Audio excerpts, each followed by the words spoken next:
Bagaimana dengan proses penyelidikan atas kasus ini dan kenapa kecelakaan bus terus berulang di negeri ini sehingga korban jiwa terus berjatuhan? Kami akan membahasnya bersama Kasubdit Laka, Ditgakum Korlantas Polri, Kombes Pol Hotman Sirait, dan juga pengamat transportasi sekaligus Wakil Ketua Bidang Pengembangan Kewilayahan MTI Joko Setijowarno. Selamat sore, Bapak-Bapak. Selamat sore, Mas Anggi, Pak Hotman.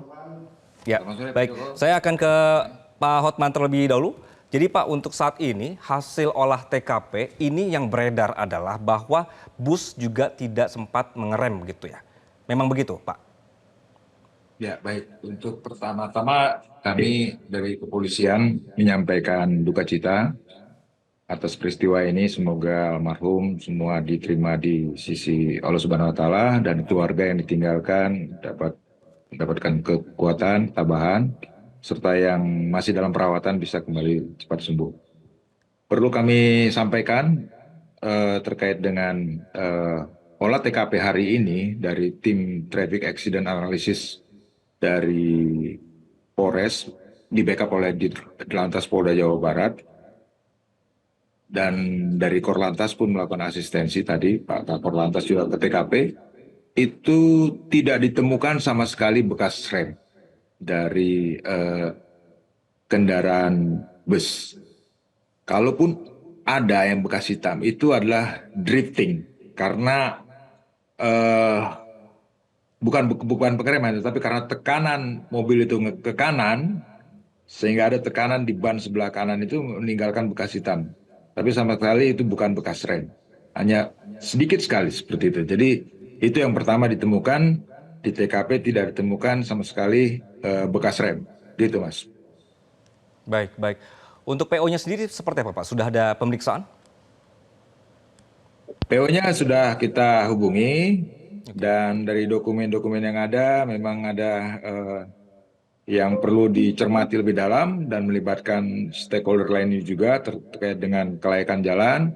Dan tadi juga di tempat barang bukti dilakukan pemeriksaan oleh teman-teman dari KNKT dan BPTD begitu tentang kelayakan fungsi pengereman dari kendaraan bus tersebut.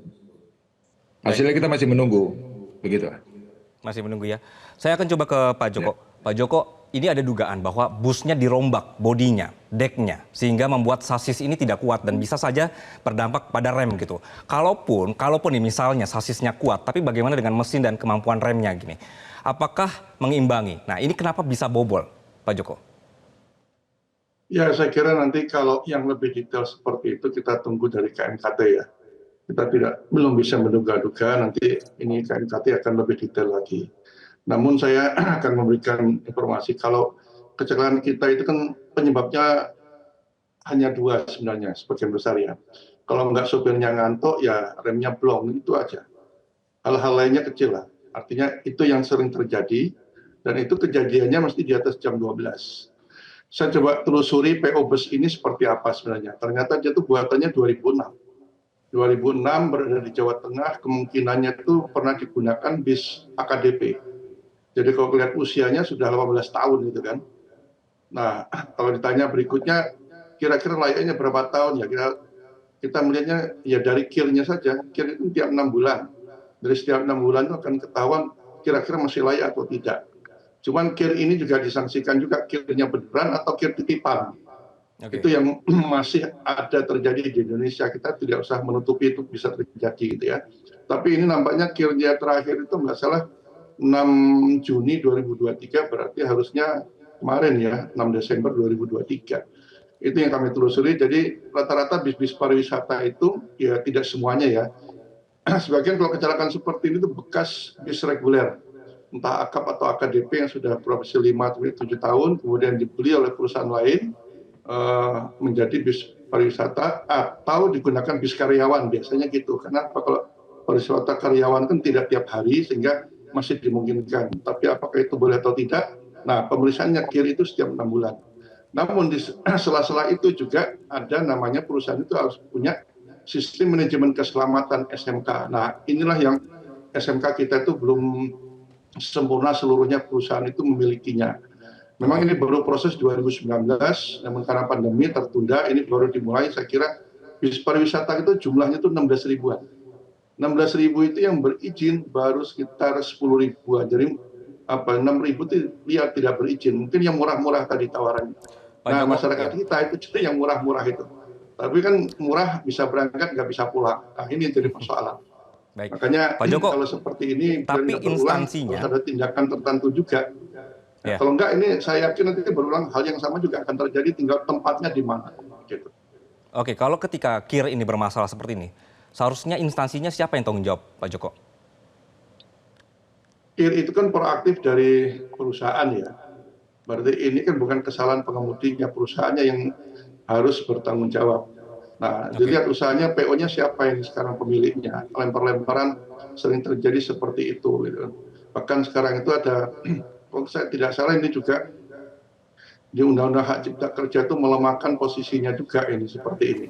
Ya banyak yang pengusaha cuma punya 1 bus, 2 bus, jadi dianggap UMKM. Ya UMKM perusahaan, padahal ini kan kalau perusahaan-perusahaan seperti ini yang mestinya dia syaratnya minimal punya 5 armada.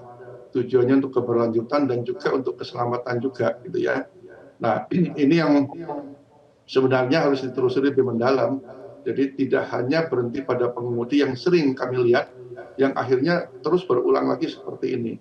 Jadi pengusahanya pun perlu diperkarakan dalam artian, ya dia harus tahu kesalahannya di mana dan itu diumumkan.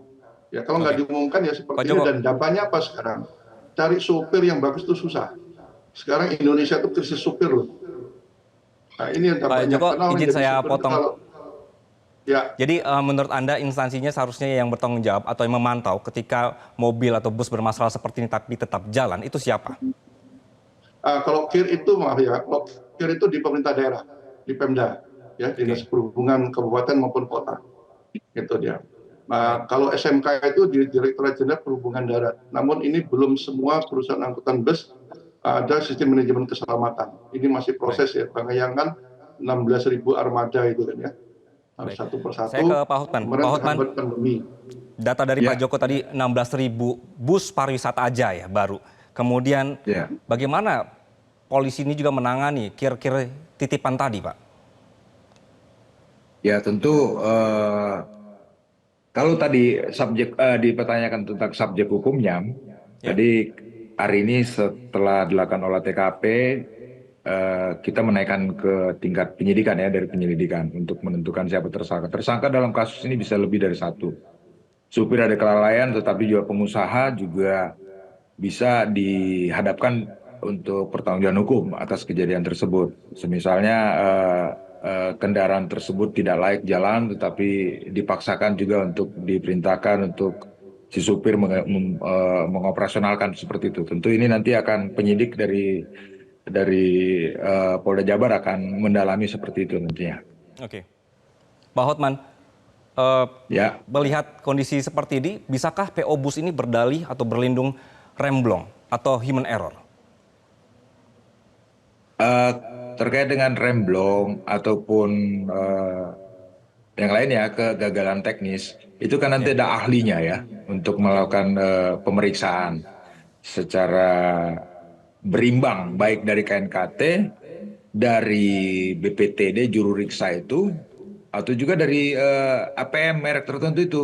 Karena nanti APM itu juga akan melihat, Pak, ini bukan standar pabrikan kami, sudah mulai perubahan dan segala macam seperti itu. Jadi ini tidak support fungsi pengereman dengan sasis atau dimensi yang sudah berubah begitu. Harusnya kalau dimensi berubah tentu atau sumbunya perlu ditambah sehingga fungsi pengereman juga harus ditambah sehingga mampu untuk melakukan pengereman. Satu lagi Mas Angga ya, jadi di TKP ini itu memang kontur tanahnya kan naik turun. Ini kebiasaan supir itu selalu servis brake yang digunakan.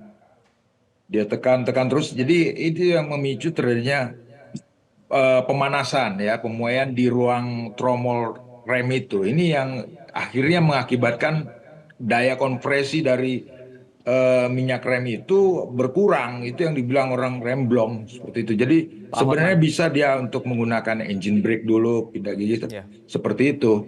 tapi lebih sering menggunakan eh, rem rem servisnya gitu. Jadi ini yang jadi ya kalau dipakai rem-rem terus akhirnya panas dan akhirnya bisa blong. Di tempat Baik, itu Pak juga Hotman, sebenarnya sudah saya ada potong di situ, upaya-upaya Pak. untuk ya. Ya, saya izin potong di situ. Berarti Anda setuju kalau bus ini memang tidak layak dan juga ditambah lagi kemampuan dari supir yang juga tidak layak? Ya, ini saya sampaikan pada umumnya seperti itu. Tentu ini akan kita dalami ya dari si pengemudinya, kemudian dari ahli terkait dengan kondisi kendaraan itu tersebut. Karena ini kan antara pengemudi dan kendaraan tentu dalam pesat bergerak itu akan berkorelasi gitu. Bagaimana kesibukan dia dalam berkendara di situ, apakah dia kesulitan mengendalikan kendaraannya atau kesulitan dalam beradaptasi geografis di situ, kurangnya rambu atau dan sebagainya seperti itu nanti kami dalami seperti itu. Baik, Pak Hotman, tersangka berarti sudah bisa ditetapkan atau belum, Pak, ketika hasil pemeriksaan saat ini?